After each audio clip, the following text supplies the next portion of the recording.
daughters, sisters, and wives. They're gonna change our lives. Be women, be girls. They'll make a better world. Invest in her. Invest in her. Invest in her. And now here's your host, Catherine Gray. Hello, welcome to this week's edition of Invest in Her. I'm your host, Catherine Gray, founder of She Angel Investors and co-founder of the She Angels Foundation. As you know, we are all about funding and empowering women. And today we have on someone who's been recognized as one of the top 16 women, according to Forbes, in the NFT space. She is the vice president of both community and education for a leader in the Web3 arena. Which is called Metagood. And just very excited to have her on. Please welcome to the show, Michelle Abbs. Hi, Michelle. How are you? Hi, I'm doing great. Thanks for having me. You've done so many things. It's a mouthful, and I couldn't fit it all into that introduction, but we will get to everything. So before we get to talking about NFT and Web3, which is so fascinating, and, you know, it's such an honor to get to talk to someone like yourself that is so prolific in that area, because I think it's so new and fascinating and yet an unknown to most of us. But let's talk about where you started out and how you made your way to Miami. You told me you were born in Michigan. Yes, I'm a Michigander, Midwesterner, but that was too cold of a climate for me. I moved to North Carolina for college. I studied international business and Spanish. And so when I was choosing where to go after college, Miami felt right for the warmth and for the, international flair and the ability to use my Spanish speaking. So, yeah, I actually used to live in Miami. And I love it. And you're right. It's so international. It's one of the things I love about it. And just a cool place to be, because it's nice to be by the ocean all the time. That doesn't hurt either. Right. Yep. Yeah. So how did you get into the NFTs and the Web3 world? I want to reiterate that you're the vice president of both community and education for Metagood, which is one of the top tier Web3 brands.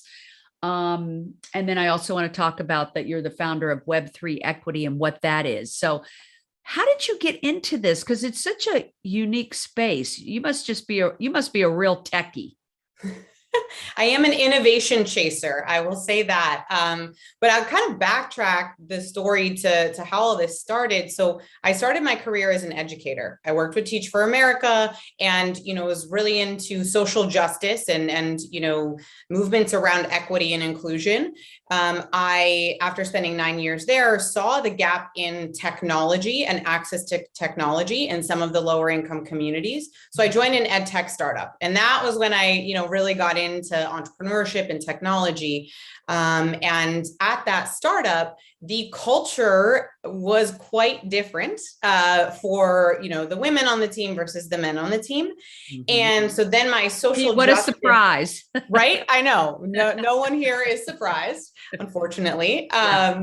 So the social justice bug sort of moved into this vein of thinking about gender equity in tech. And then, after being at that startup, I worked for Babson College, which is the #1 school for entrepreneurial education. And I ran an accelerator for female founders. So, a lot of that. I've actually talked to Susan Duffy over there. And yeah, and I know they have a great program for entrepreneurs. If someone's an entrepreneur, they should definitely look into Babson's program, because it's supposed to be amazing. So you ran that accelerator for female founders, right? That's correct. Yeah. So the campus is in Boston, right? But we had a satellite campus in Miami. Oh. And so I was running the program down here, and we had about 20 entrepreneurs in that, cohort each year. We did that for 3 years. So I work closely with 60 different female founded companies in Miami. And let me stop you there for 1 second. So you work with those 60 female founded companies. It's been my experience in talking to women that have been through accelerators that it makes all the difference in whether they succeed or not. Would you agree with that? Did a lot of those women succeed because of that accelerator? I believe so. I mean, it provides, accelerators provide the network piece Mhm. that often we do see, the difference in genders around, men who have their peer group. Mhm. And, women, when we don't have access to that same network, we get cut out of some of the opportunities that should be available to us. So the network effect, and then obviously the resources around, the knowledge and the mentorship, that was part of it too. I think certainly is, a lot of what helped the growth and scale of those companies. Yeah, I think that's as important as the money. Of course, the money is an essential, but so is the mentorship, the connections, and the support. So, yeah, that must have been a really fulfilling job. It was, and it got to kind of go back to like my educator roots, right? So I'm Yeah. still, working and just in a different modality with entrepreneurs, and watching their growth was incredible. And so we would, at the end of each cohort, have a night where each of the companies would pitch. And we hosted that event at a very, large name in the real estate industry in Miami. He was actually Miami's largest private landowner. And, after that event was done, he came up to me, he said, what you did tonight in this room with these companies, I want to do at the neighborhood level in Miami. And I'd like to bring you on the team to head up, the tech community there. And I started in March of 2020. So Great COVID, timing, right? real estate, was an interesting time. Yeah. And so instead of focusing as much on the real estate angle, we focused on the community and offering events for the community. So this is where we get into the fun NFT part now. So the summer of 2021, this is when NFTs were starting to become more mainstream, right? You're starting to see the newscasters talk about them. There's profiles on CNBC, folks are talking about NBA Top Shots. They're starting to really become more mainstream. Mhm. And in Miami, there's a huge event the first week of December for the art community called Art Basel. Yes, I'm And familiar with that. It you is. know that, okay. Yeah, it's globally known. It's amazing. Exactly. Yeah. They started in Switzerland, right? That's the original. And they've been in Miami for, gosh, I don't know the amount of years, but at least the 15 that I've been here.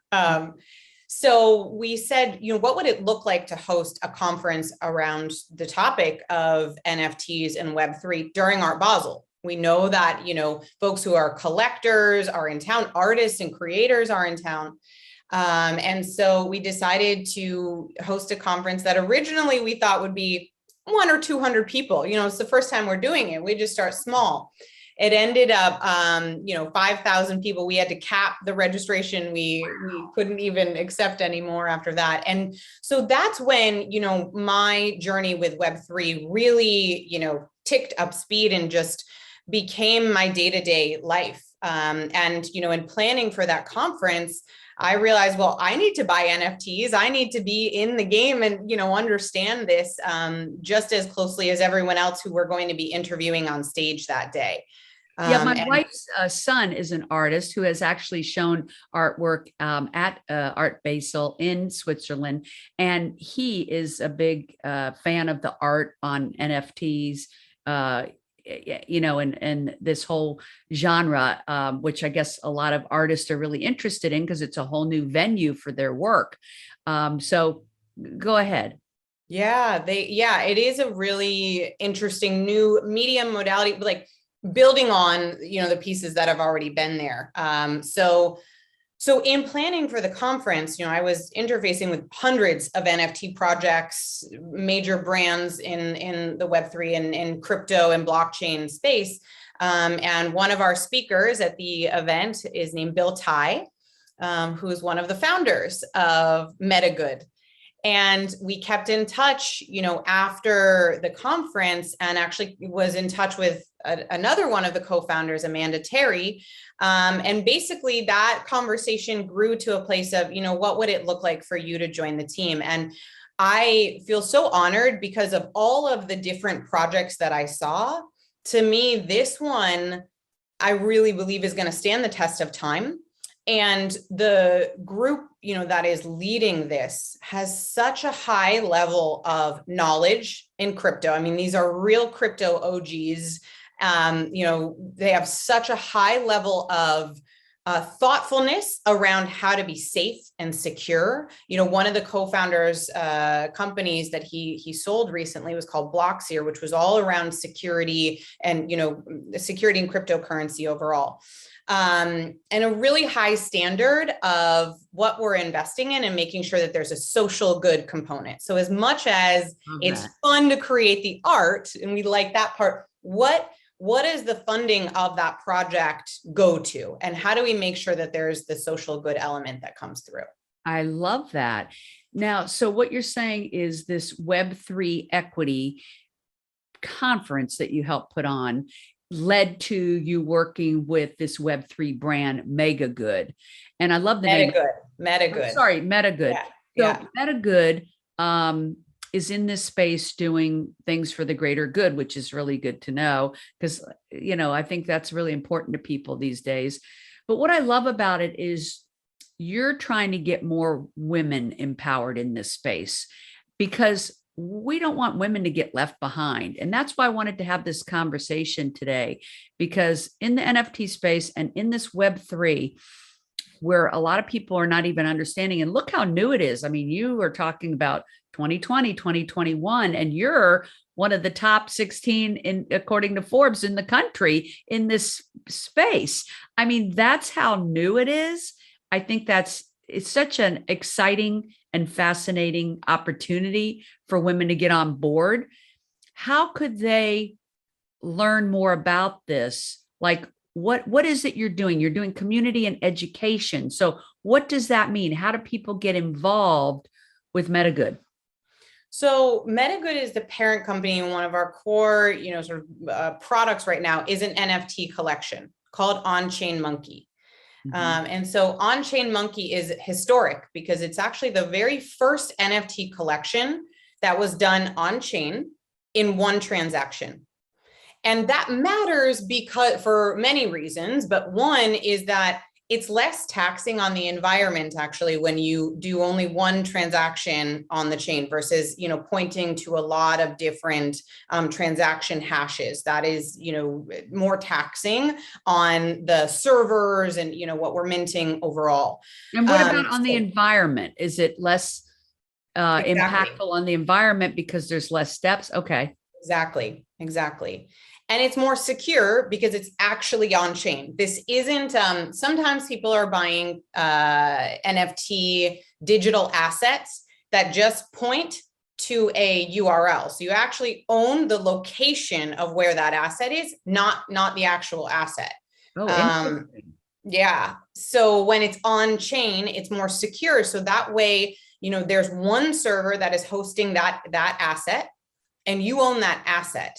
And that's, server is secure versus, if you have multiple servers involved, if the plug gets pulled somewhere along the line at any of those servers, you've lost your asset. Well, that makes perfect sense. You're good at explaining this.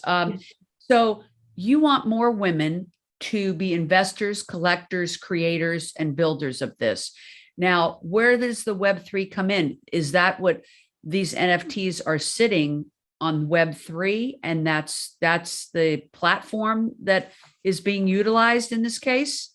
So right now, the Metagoods collection of On-Chain Monkey can be purchased on the secondary market, and there's a major marketplace called OpenSea.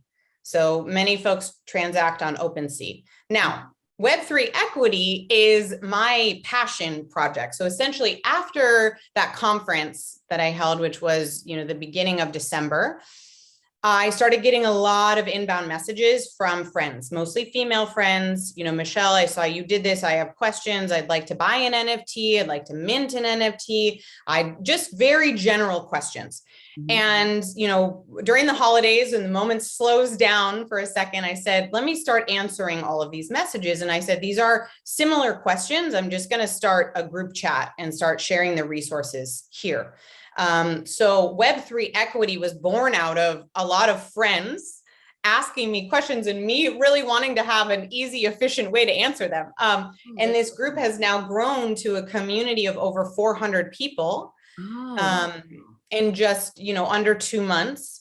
And we, in addition to having the Telegram, virtual space where we're talking to each other, we're asking questions, sharing resources. We've met in person to host in-person learning events. And my style is very hands-on, right? I appreciate talking high level about things and learning high level, but I think there is a lot of resource already for that. So when I bring a group of people together, it's like, get your computers out. We're doing the thing tonight. Like we're going to create our digital wallets. We're going to actually look at NFT projects, analyze which ones we might want to buy, look at Discord, which is a huge communication tool for NFT products. Let's get in Discord together and let's learn, learn while we're talking about the thing. Right. Or maybe it's an artist that wants equity. And maybe it's an artist that wants to get their product on there. You could show them how to do that. Wow, what you're doing is incredible. So anybody can go to Web3 Equity. Is that a website? So right now we have a Twitter account that has the handle to apply to be part of the Telegram chat. And we have a website, so web3equity.io. As you know, a lot of Web3 companies now go by .io, .xyz. We don't use the .com. That's like Web2, we're innovating. So it's Web3, the number, equity.io. The really exciting thing that you will find on that website is that we are launching an NFT collection. So on March 16th, people will be able to buy a very beautiful digital asset that is created by a local artist. It's her first collection. So we basically taught her how to do the thing. And, by owning that asset, then there is utility in the membership to the group. So the events that we host, right? Folks who own the NFT will be able to attend those events. There'll be some partnership, there'll be some cool merchandise and swag that people can wear. So all of that can be found on the website. I love that. Okay. Web3, number 3, equity.io, or look for you on Twitter and they can apply. And what a great way for people to start to learn. So I love this information and I love what you're doing. Back to the job that you do as Vice President of Community and Education for Metagood. How would people, what would be the reason they would visit that community or education or website? Tell me a little bit more about that. So the NFT collection on Chain Monkey, that's who the community that I am responsive to. So when Vice President of Community, it's the 10,000 holders of the collection of on-chain monkeys.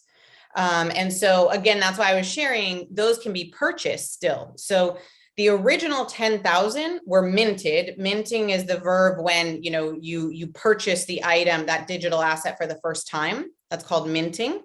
After that's sold out, our collection sold out in September on the first day that it was listed. Those 10,000 pieces were sold out.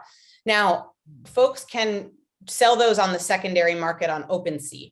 So if someone were interested in owning an NFT, they can purchase this on OpenSea. What is unique about our collection and what I love about our collection is not only do you own this really cool monkey character that has cool attributes and assets, you then become part of this community. And the community stands for both thinking about, profit and, for-profit companies, but for-profit companies being thoughtful about their social responsibility. And so we, take the funds and revenue from what we're doing to back different social good projects. So in addition to getting a really cool digital asset and a monkey that is increasing in value, by the way, it was been sitting around 3 ETH. ETH is worth about 2,500. So that's a $7,500 asset that when people got it in September, it was actually free.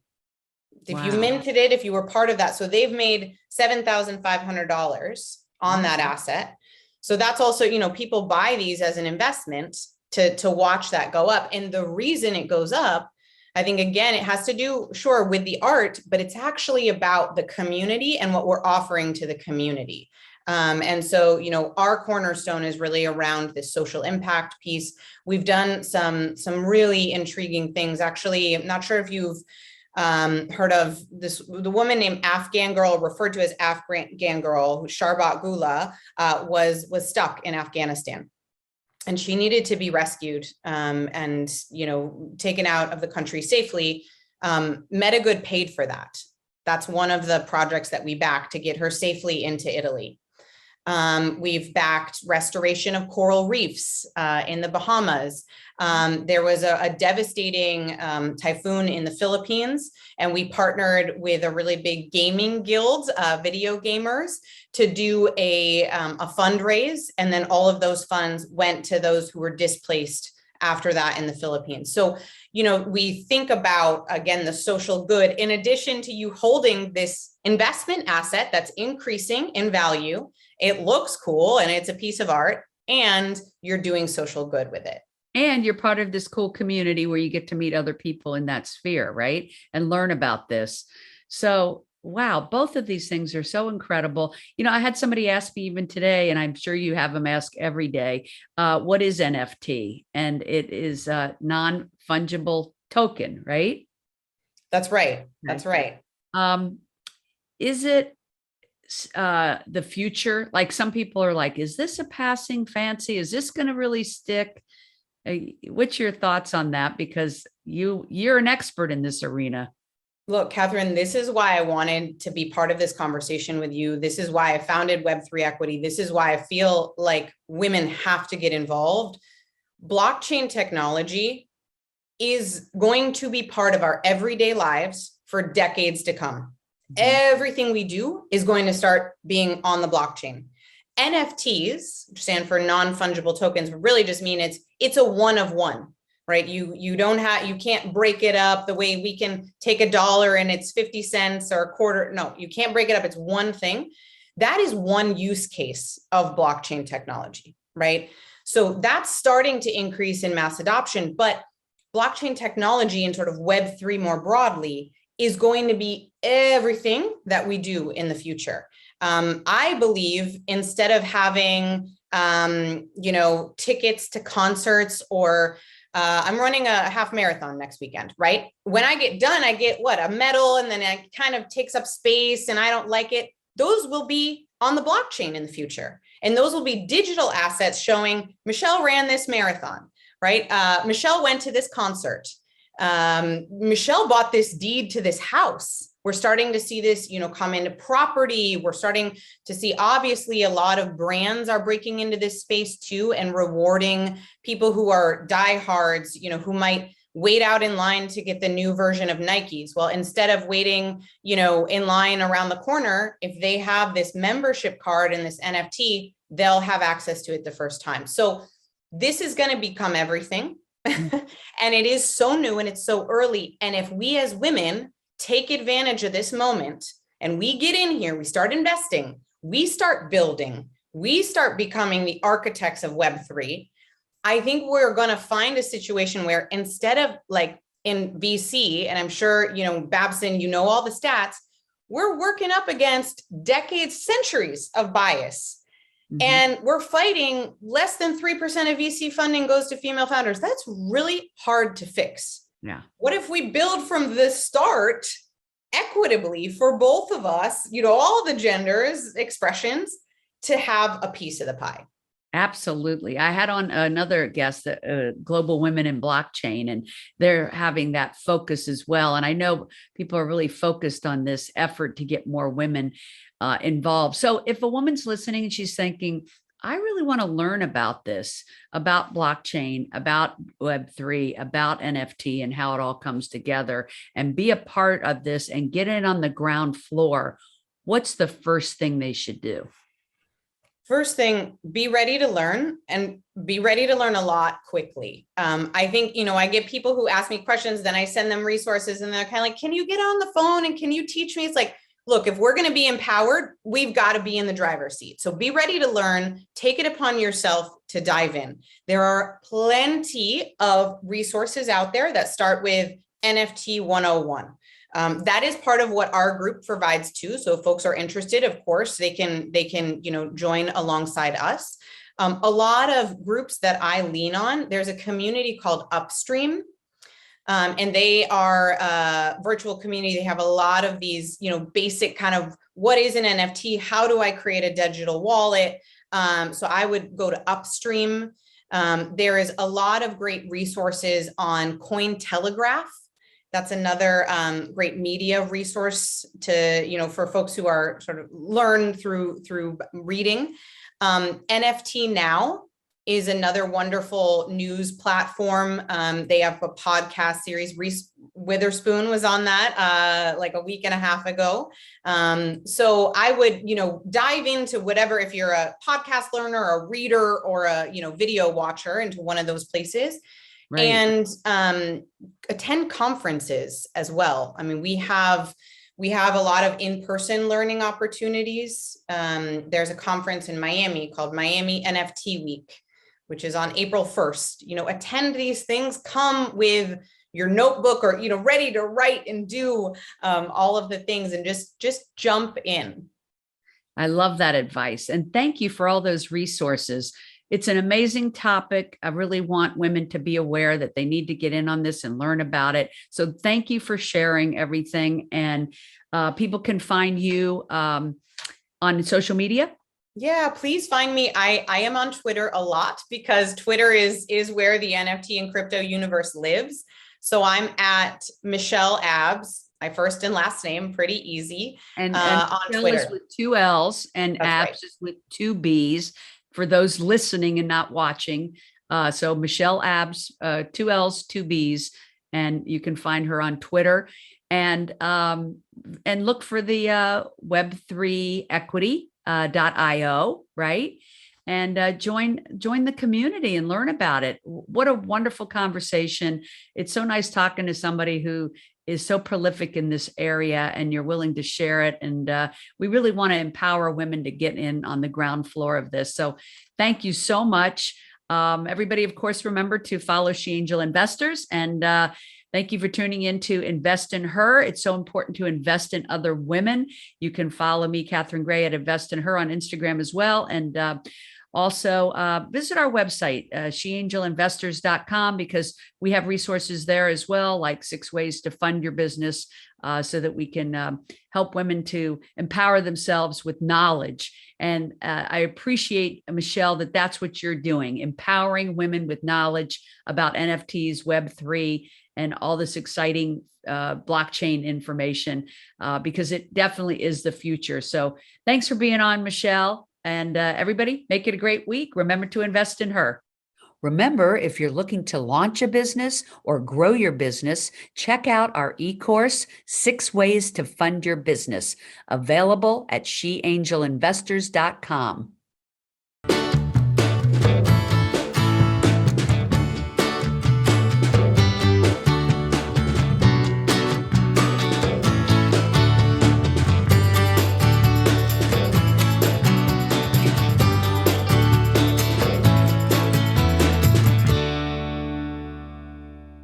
Our theme music was created and produced by Lindsay Tomasic.